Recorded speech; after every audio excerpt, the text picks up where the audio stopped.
Emulation or native hardware? This is a question that I get asked all the time. And let me tell you, in today's market, you have a wide variety of devices to choose from. What is the difference between emulation and native hardware? And what are these devices nowadays that aren't original hardware, but actually take original cartridges? Well, let's pull out the cartridges and SD cards. Take a look and compare the two devices. And if you're looking for that one device that will just play everything, you should stick around because I have something you'll probably want to see. So let's start with original hardware. Original hardware is exactly like it sounds. It's the original hardware from the original manufacturer. In this case, it's an original Game Boy that accepts original game cartridges that were designed for this device, like a Game Boy Advance or a Neo Geo Pocket, or even a PSP or a PlayStation Vita. These are what you would call original hardware. Now, what exactly is an emulator? An emulator is actually a piece of software that is designed to emulate what the original hardware did in order to play the games. And the games are usually not in cartridge or physical form. They are in ROM form. Typically on an emulator, today I'm going to be showing you the Anbernic 353V. You would already have that software installed.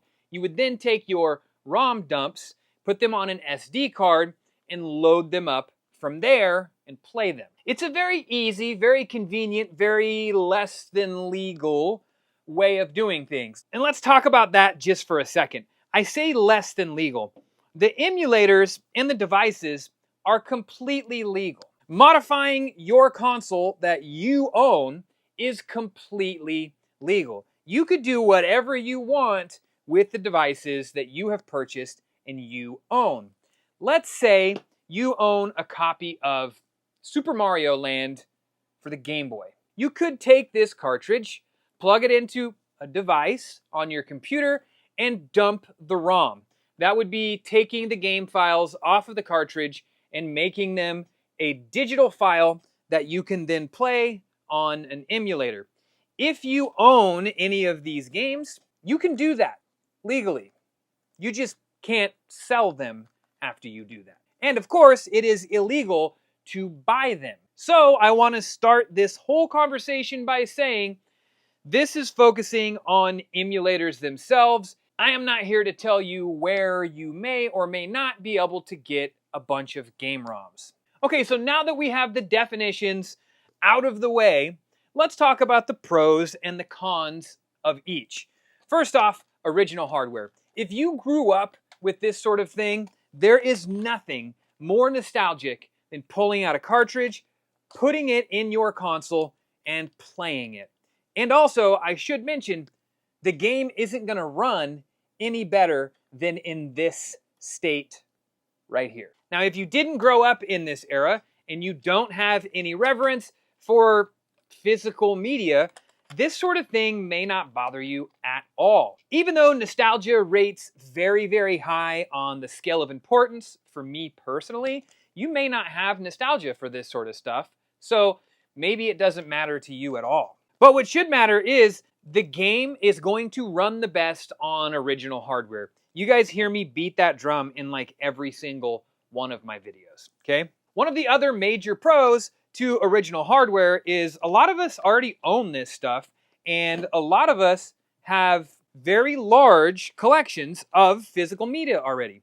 Maybe we have tons of games. Then I would suggest sticking with original hardware, or you can go with a more modernized version of the original hardware, but we're going to get to that after we talk about the pros and cons of these two. Now, one other pro that may not pertain to many of you, and it sort of kind of doesn't pertain to me either, would be monetary value. A lot of these games, as they get older, are actually gaining lots of value. Now, again, I would like to state, I personally don't collect games for their monetary value. I do have games that are very valuable, but that's not why I own them. They just happen to be games that I love that have become rare over the years, thus the value of them have gone up. If you are someone looking to build a complete collection, whether it be for nostalgia purposes or monetary purposes, then obviously physical media is the way you want to go. And there's a lot of different camps when it comes to collecting this sort of stuff, which can also lead into the negatives of physical media. There's a limitation on what you can and can't buy. If you don't have tons of money, you are not going to be able to get entire collections because, like I said, these are becoming quite collectible. And the more time that passes between their original release and now, the more valuable they're going to get. So you could sort of take that information and do what you like with it. Might be a pro, it might be a con. The other pro that I would like to mention is actually more of a subjective one, but just experiencing these games in the manner that they were originally intended to be experienced is really, really special. And I think that it's one of the things that keeps a lot of us in this hobby coming back continually for more. Just holding a Game Boy in your hands and popping Tetris in and getting in a session exactly like you used to, back in like 1990, really kind of makes you feel good. And in my case, and maybe some of yours, it's very therapeutic for me. That's why I surround myself with a lot of this, and that's why I'm raising my kids around all of this stuff. They don't have to play it, but it's here for them, and it's here for them to experience in the manner that I did. So, maybe one day when I'm gone, they'll appreciate it for the same reason that I appreciate it. Now, let's talk about the cons of original hardware. One of the biggest cons of original hardware, aside from, trying to find a working one and the price, is when you do find a working one, at some point, it will need some kind of maintenance, right? The screens will go out. If you're not careful, the batteries will corrode in the battery compartment. Speakers go out. The pins get old and brittle and don't want to read games anymore. Original hardware, coming from somebody who collects pinball machines and arcade games, it can be a bit of a bear. There is a lot of maintenance that comes with having this sort of stuff. But again, I sort of look at that as a pro. It's therapeutic for me to come down here and work on this stuff. And sometimes, this sounds crazy, but sometimes I actually enjoy working on this stuff and fixing it more than I do actually playing the games. I don't know. It's a weird thing. If you know, you know. So yeah, there's a con. Getting yourself a nice working original piece of hardware might be kind of hard, and it's definitely probably going to be expensive. Which leads into the next con of original hardware and original physical media. Getting the games that you want. Nowadays, there actually is quite the resurgence of retro game stores opening up. We have wonderful places like Fire and Ice here locally, and I'm sure whatever state or country you live in, there probably are some. Hell, even GameStop is getting back into it, which I personally think is cool. I don't want to see GameStop go away because I love brick and mortar stores. But finding the games that you might want to play might be difficult. Stuff like this is not being reproduced. They're not making any more of these. So all that's out there is what's out there. And every year there becomes a little bit less and a little bit less, which is why this stuff goes up in value. That and the fact that all of us that grew up with this stuff, we're now grown up and we have disposable incomes and, we're willing to pay money for it. So not only finding the hardware that works and is in good working order, but finding the games you want to play. Those are some cons of original hardware. The one last con that I do want to touch on when it comes to original hardware is technology. Back in 1990, when these things were brand new, this was awesome technology. But I can tell you by today's standards, this screen, not very good. And even stuff like batteries. Nowadays, this sort of thing would be rechargeable, which actually, if you look for the right mod, you can make these rechargeable. Technology has progressed quite a bit in 30 years, so, take that as you will as well. So to sum it up, really, all in all, the pros of original hardware and original media, those are for people who may already own this stuff, who might already have a large collection, either from their childhood or something that they inherited or bought from somebody at some point. Those are the people who usually stick with original hardware. That and enthusiasts and collectors. If you want an entire collection of Game Boy games, I say go for it, because I think stuff like that is really, really cool. It's just, be ready to spend a lot of money.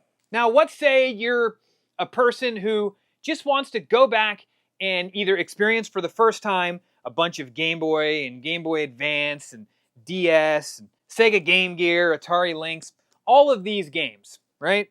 Maybe you never experienced them before. Maybe you played them when you were a kid and you just want to re-experience them, and you're not looking to amass this giant collection of physical cartridges and like 4 different Game Boys to find yourself a working one. Well, in that case, maybe emulation might be the thing for you. So let's talk about the pros and cons of emulation. Also, real quick, I'd like to state here that this conversation that we're having, it could also translate to when it comes to the home console as well. So this doesn't just apply to handhelds, but handhelds is what I get asked the most about. So we're talking about this for this video. Maybe I'll do another one on those. But in this instance, I'm going to use the Anbernic 353V handheld console. I'm choosing to use this one because I actually really like this one quite a bit. It has quite a bit of horsepower for not a lot of money. You could pick one of these things up on Amazon or directly from Anbernic for just under $100, and most of the time I see them, they're on sale for even cheaper than that. And as you can see, this little Anbernic actually has quite a bit of options when it comes to controls. It actually does have 2 analog thumbsticks. It has 4 face buttons, and when you flip it around, it has all 4 triggers and bumpers. And this thing emulates everything from like NES to Super NES to all the Game Boy stuff, all the DS, 3DS, even though it's not 2-screened and it's not ideal. But it also emulates PSP, it emulates PS1, a lot of MAME arcade stuff, and a handful of other things. Now I will say, when you get further up the chain to like Dreamcast, which this does emulate Dreamcast, you do run into quite a few glitches with the emulator. It's not the hardware, it's the emulator. I actually still haven't run across anything handheld-wise that emulates a Dreamcast or like a PS2 really flawlessly. And it's not because they're not powerful enough. I mean, stuff like the ROG Ally and the Steam Deck are more than powerful enough. It's more or less on the emulation side. The emulators just aren't perfect. Personally, for me, if the game isn't going to play exactly like it's meant to play, I kind of don't want to horse with it. So that being said, let's talk the pros of something like the Anbernic. First and foremost, the most obvious is you don't have to carry around all of these cartridges. Now, depending on the type of person you are, that's a pro or that's a con. I still, to this day, travel with a handful of Game Boy and Game Boy Advance cartridges because I don't want to overload myself with options. You run into that Netflix problem scenario where there's too much shit to choose from, thus you end up not playing anything at all, or you play like 10 minutes of a bunch of things. As where, I just take this here, I have Super Mario Land, Home Alone, and DuckTales to choose from.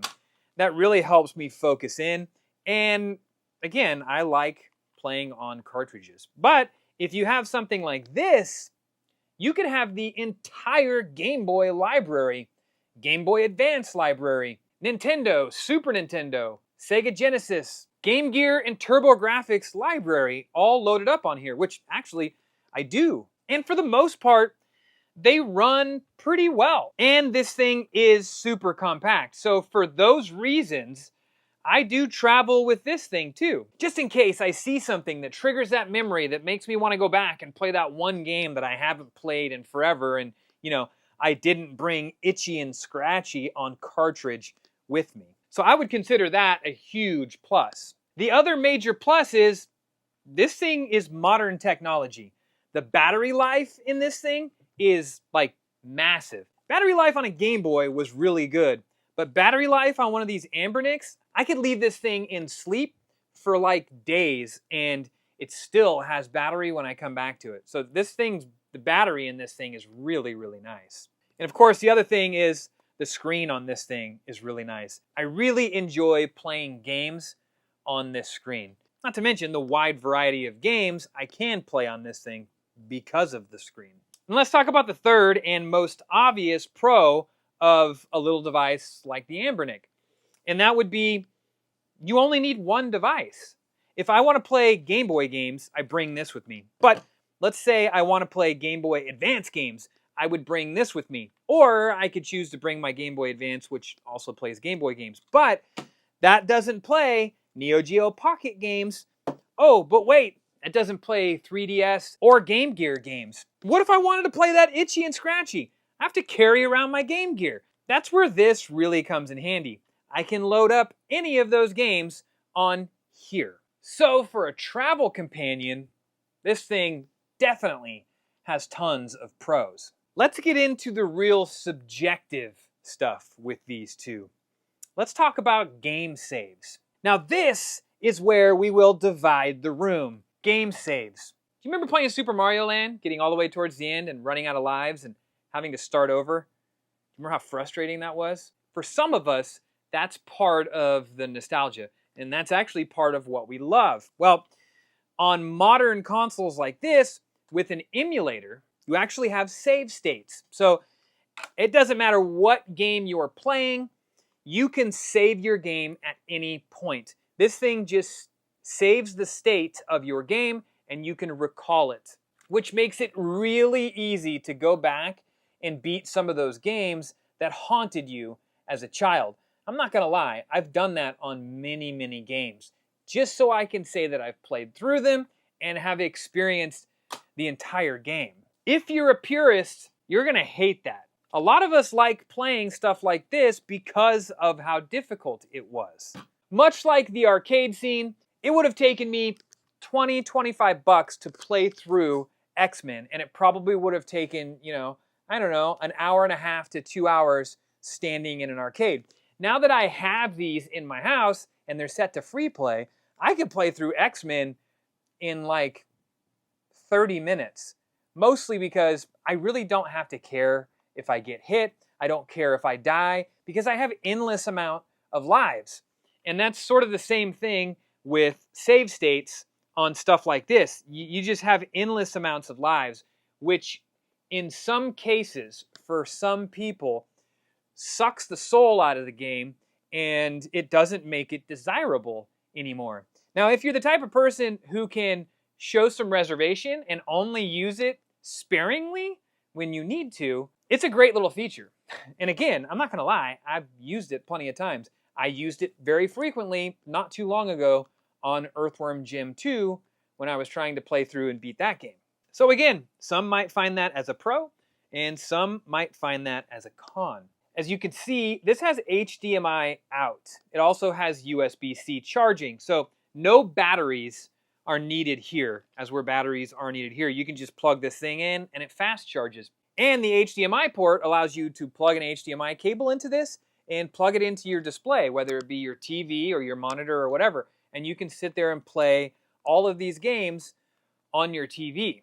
That's a really handy feature for a device that's so small but contains so many games. And now let's touch a little bit on the cons of emulation devices. One of the biggest cons is you're relying on homebrew emulation.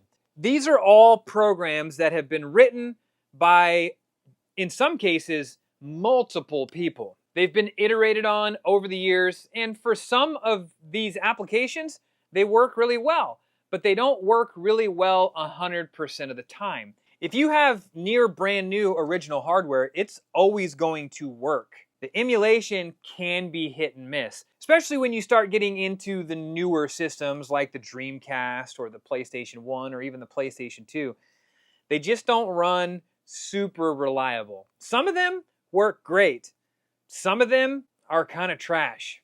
If I'm booting something up on this, you bet it's going to boot up and it's going to play perfectly. Unless, it was total trash when it was released, then, it's going to play exactly like it did when it came out.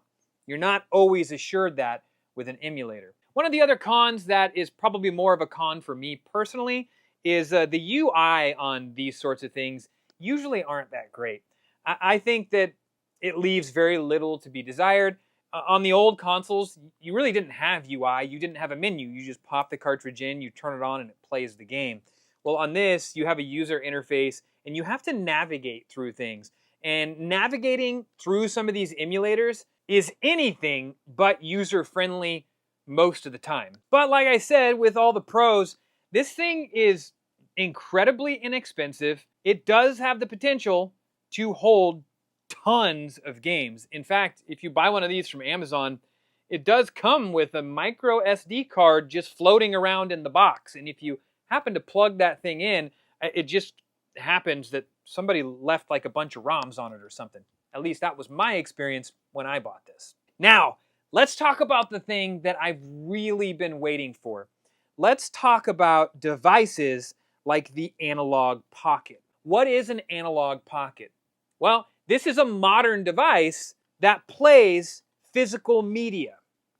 As you can see on the back here, it has a cartridge slot. So I could take my original Game Boy games and I can play them on this device. Not only that, but it plays them on this beautiful, brand new modern screen. Unlike the original, is very well backlit. So let's talk about the pros and cons of a reproduction like this. Now, unlike the cons of some of the original hardware, this device isn't exclusive to just Game Boy games. It also plays Game Boy Advance games. But that's not all. They also offer cartridge adapters. So all you have to do is take one of these cartridge adapters, pop it onto the back, and let's say you want to play something like a TurboGrafx game. You take that game card out, that game card pops right in there, and this thing will play those games as well. And for the Analog Pocket, there are 4 different cartridge adapters. There's one for the TurboGrafx, there's one for the Atari Lynx, there's one for the Neo Geo Pocket and Neo Geo Pocket Color, and there is one for the Sega Game Gear.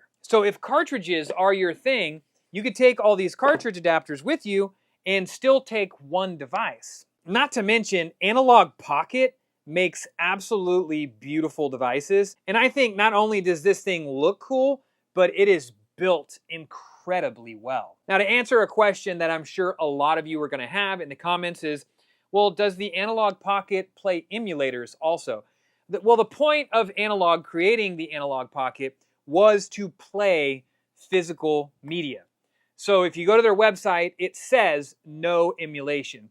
These games are actually running on hardware, which is the opposite of emulation. Emulation is software. But this does run on FPGA software, and it's open source. So, of course, the second the Analog Pocket came out, there were plenty of people designing homebrew apps and emulators for this thing, and it does have an SD card slot. So, to answer your question, yeah, you could totally run emulators on this thing as well. I personally have never run any emulators on mine, so I don't know how well they run. But given how well these things are built, I would imagine they probably run pretty well. Analog has also released GB Studio, which is software that allows you to create your own Game Boy game and play it on the Analog Pocket, which I think is really, really cool. And while I do think the pros are very strong for an Analog Pocket, let's mention the cons just for a second.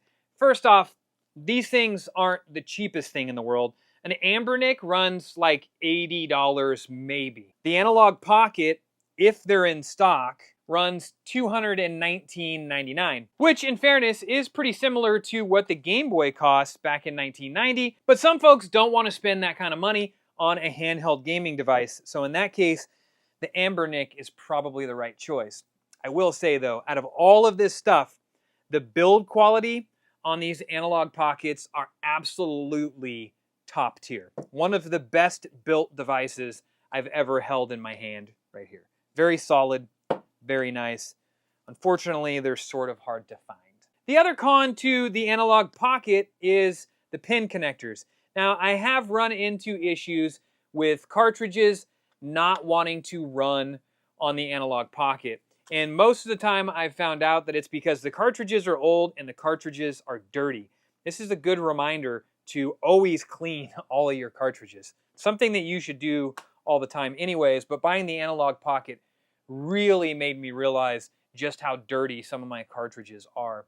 I'll go to secondhand stores or conventions or flea markets and I'll buy a bunch of games, and for the most part, only half of them will boot up first time on an Analog Pocket. I have to clean these things pretty well for them to play on here. So the pins are pretty temperamental, I will say that. And it's probably because they're brand new. One other quick pro I forgot to mention on the Analog Pocket is they do offer a dock for this also. The dock is really clean. This thing sits right on top of it, and it's got Bluetooth capability. So you can dock this, play it on your TV, and hook up like a Switch Pro controller to it and play all of your games on your TV. And I will tell you, it up-reses everything, and it looks really, really cool when you're playing it on your TV. Another thing that I would like to mention that actually is a pro to all of these devices is, if you didn't know this, there are still lots of companies out there making games for stuff like the Game Boy Advance, the Game Boy Color, the Game Gear, and they're releasing these things on physical cartridges. Some of them, like the Mayor of Sanctuary, are very, very good games that a lot of people aren't seeing because this is such a small niche at the moment.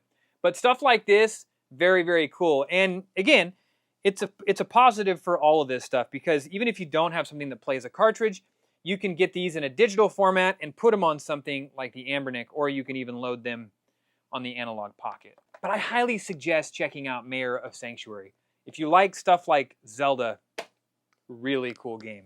All right, let's get to the part that you have all been waiting for. This is the section where we talk about Dr. Mod's lab. Isn't there a device that I already own that can play all of this stuff? Yes, there is. If modded properly, the new 3DS can actually hold the entire library of Nintendo handheld games. Plus, it also plays DS and 3DS games, which these things do not. Well, the Anbernic does, but again, 2 screens, remember this. And I really, really like the mod on this 3DS. In fact, I just made a long form video on it recently. If you haven't seen that video yet, I would check it out. It's right above me. Now, other devices that have had really great mods in recent years, stuff like the PlayStation Vita. The PlayStation Vita is by far one of the best handhelds ever made. Second to like a Nintendo Switch, which is the best. The current version that Dr. Mod is doing for this thing is absolutely astounding. Like, I think that this mod is going to blow mine. In fact, I'll be making a video about this mod this weekend when I get my newest Dr. Mod PlayStation Vita. Make sure you subscribe to the channel here so you don't miss this video coming very soon. Hopefully that answers a lot of the questions that you guys may have had. If I missed something, hit the comments and let me know. I don't script these things, so I'm sure I did miss stuff. But I can't wait to hear from you guys. What do you prefer? Do you prefer all of your stuff on original hardware with physical media? Or do you like today's modern emulation with something like an Anbernic or a Steam Deck or an Ally? Or are you like a little mix of both? Do you like stuff like the Analog Pocket? Hit the comments and let me know. And until then, enjoy the journey.